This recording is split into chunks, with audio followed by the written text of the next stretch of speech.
If you are in the farmers markets or the grocery stores right now, you know that tomatoes are everywhere. Duh, it's summer. It is tomato season. But how can we extend this season so that when it's February and we want a really beautiful tomato flavor, we can do something about it? Well, I'm taking a little tip from our ancestors and I've created a really fun project for all of you. We're going to can tomatoes. Yes, these tomatoes. You see these beauties behind me? I went to the farmer's market and I got a crazy deal and I bought a whole bushel of tomatoes. How many pounds is that? 54 pounds. And I'm hoping that that yields about 18 quarts of canned tomatoes. So don't worry if you're freaking out like, oh my gosh, canning, Theodore, you're stressing me out. Canning tomatoes is actually the easiest type of canning to do because they are a very high acid vegetable. For this project, we're gonna do two different types of canned tomatoes. We're gonna do tomato puree. That'll be the tomatoes that are a little bit more bruised and not as gorgeous. For those beautiful tomatoes, we're gonna peel them whole and pack them in the jars. So then I will end up with 18 quarts of peeled whole tomatoes and tomato puree. So in the wintertime, I can make incredible soups. I can put them in beef bourguignon. I can put them in a pasta sauce. I can put them on a pizza sauce. I can put them in a vegetable soup. So many videos, so many recipes. Well, we're not there yet. It's still very much summer. So let's roll up our sleeves and get this project started. Once the tomatoes are clean, we need to sort and prep them. So if you find a tomato that looks really good, like this one, you just want to take a 3.5-inch paring knife, pinch the top, and then what I do is I poke it right here at the stem, and then I just go all the way around. It's kind of like hulling a strawberry, okay? Then you pull that little part out, put that in a little discard bowl, and then I take the bottom and I just do a quick X. This will make it a lot easier to peel. And then you're gonna put that in your perfect tomato pile. If you find a tomato like this, which is a little smushed and not having its best day, just cut off the part that isn't looking so great and put that in your puree pile, all right? So this one, it's a little shriveled. We'll just cut off this little part here and the rest of that will be puree. And you just keep going. Put on some gorgeous music. Have a friend help you. I'm definitely calling in a friend to help me do all the rest of these because, oh my God, I'd be here forever. This is definitely a great project to do with someone instead of just sitting by yourself. But if you just want to be alone and relax, then why not do it? A lot of people are going to watch this video and say, Theodore, I don't have time to do this. But I feel like we all have time to do what we want to do.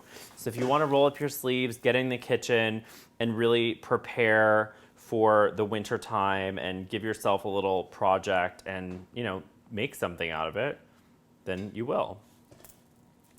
Perfect tomato. Helps if you sing to them.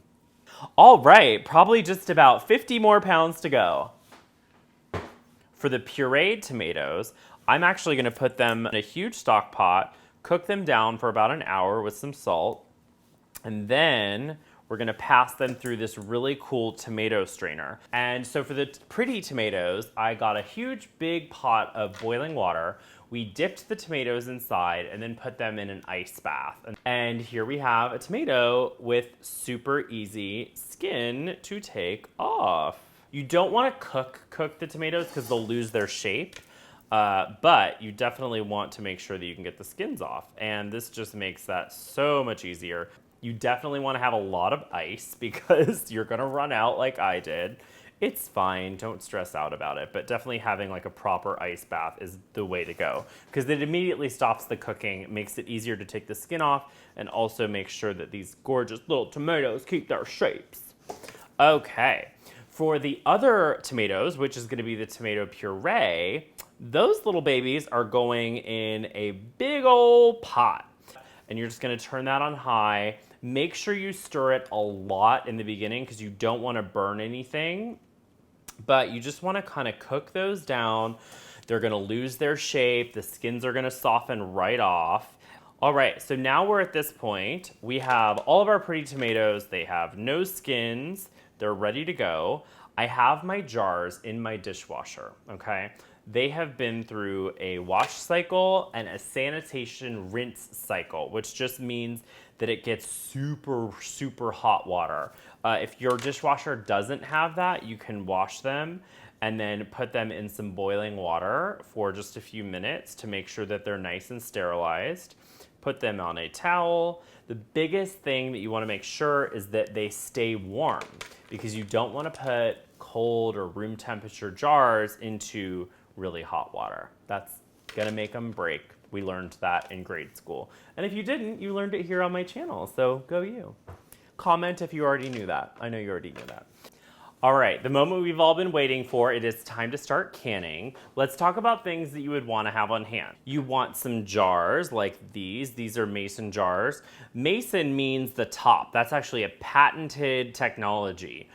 They're made by different companies. Ball, Kerr, Atlas. You'll see different companies from way back in the day all over the place, but the actual technology is Mason. So we've got that. This is great. It'll help you with your headspace. We're gonna do about 1/2 inch for headspace, so this is really handy. It also, we can put around the edge to help get any bubbles out. So we've got those. Again, these are hot. They're nice and warm. You want your lids and your rings, so you wanna buy fresh lids every single time. You can reuse the rings as long as they are not rusted. So no rusty rings over here. To prep those, I actually put them in some simmering water, and they're back here. That just makes them nice and sanitized. So simmering these does two things. It sanitizes them, and it also gets them ready for their little seal, because this is the little seal here, which is the sticky part kind of. And once you warm it up, it really helps to put a nice seal on top here. Some people say you don't have to sanitize the rings. I say, why not? Who cares? I mean, you might as well. The reason that we're sanitizing so much and just making sure that everything is nice and clean is because you don't want to get anybody sick. And if you keep everything nice and clean, when you look for these tomatoes a little bit later in the winter time, you're not going to find mold or anything like that. All right, now we can start setting up. So I've got a plate here. I just popped a little piece of basil in. Let's use our nice little funnel here. One more thing that I would like to have is a fresh, clean rag just to do the top and make sure that's nice and clean. So I'm gonna grab my pretties and we're just gonna pop these in here. No muss, no fuss.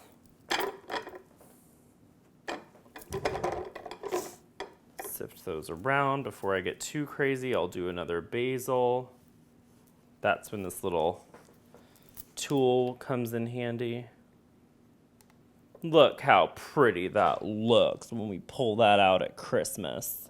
Oh, I have one more thing. This you totally don't have to have, but it's a little masher that fits inside the jar, and I'm just using it to kind of pack those in just a little bit. So we're gonna do 1/2 inch of headroom. That looks good. And then you can just run this around the edges just to make sure all the little bubbles kind of shoot to the top. Now here's the fun part. We're gonna add the little topper. So you've got your little topper. This is a great tool too. I don't know if I said that, but this just is a little magnet just so that you can keep things nice and clean. Perfect.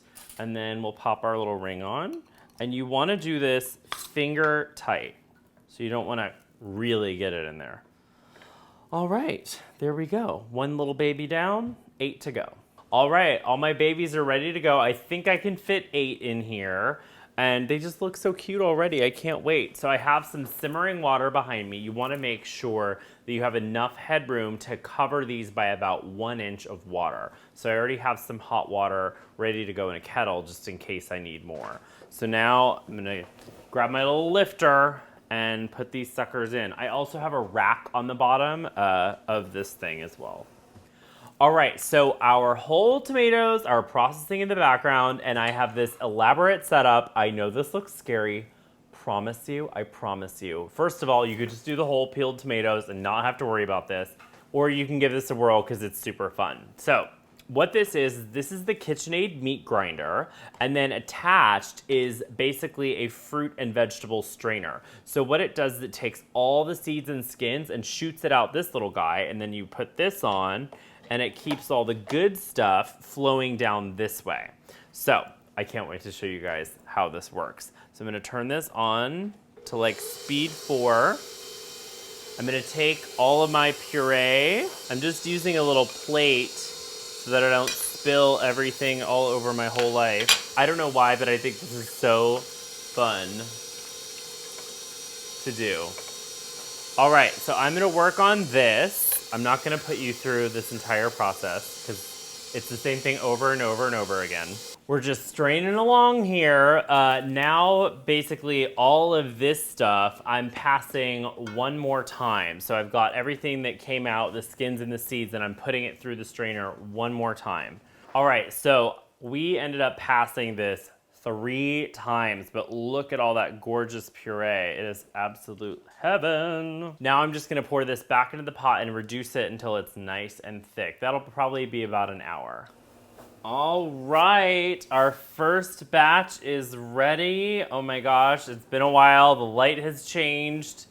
Obviously, this project is a labor of love, but I'm so excited. We have our first 7 canned quart tomatoes, and these are our whole tomatoes. I'm so excited. Behind me is our sauce that is reducing. So that is the puree that we painstakingly strained, but thank goodness for that amazing invention, KitchenAid. Whoever invented it, but I bought the KitchenAid one, love.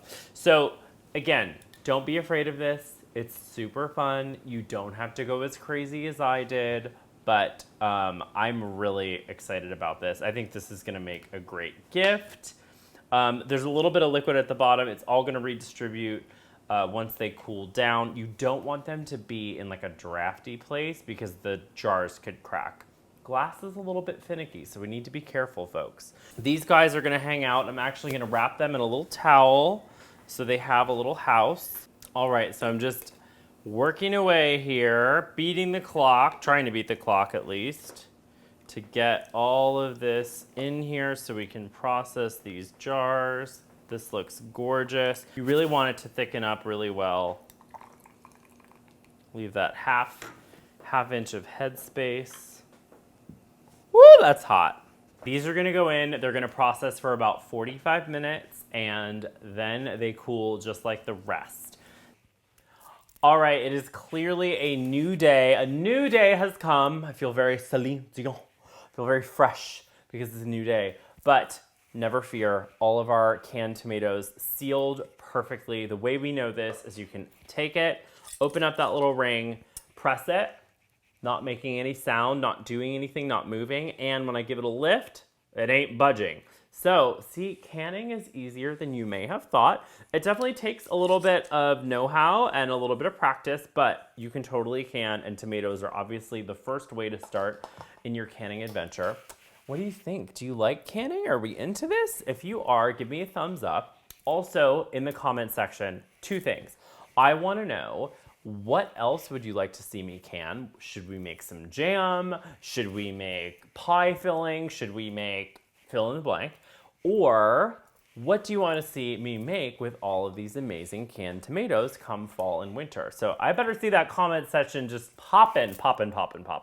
Regardless, if you liked this video, please subscribe to my channel and turn on that little bell so you know when more videos are coming your way.